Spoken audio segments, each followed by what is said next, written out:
o'zini PR qilish uchun chiqib yurmoqda. Tungi vaqtni poylaydi, qoida buzadi.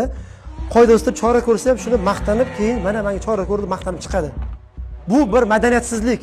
Bu bir qoidabuzargarchilik ayrimlar uchun. Qo'shimcha qilib ketsam, mana Qahramon akam aytdilar, bu ijtimoiy tarmoqlarning qanaqa ta'siri bor? Nima uchun aynan yoshlar orasida bu narsa ko'payapti? Chunki yoshlarda ular yosh, hali bir qanaqadir marralarni, muvaffaqiyatlarga erishmagan, lekin har bir inson egosi bor, u yoshlarda kuchli bo'ladi. Bizda ham hozir kuchli, biz ham hali yosh toifamiz. Tan olinishlik degan his bor.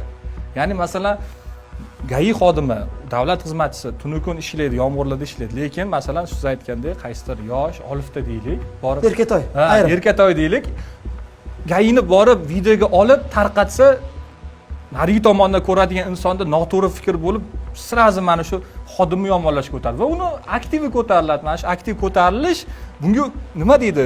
Qo'shtirnoq ichida kayf beradi. Bunga ham oshishni boshlaydi.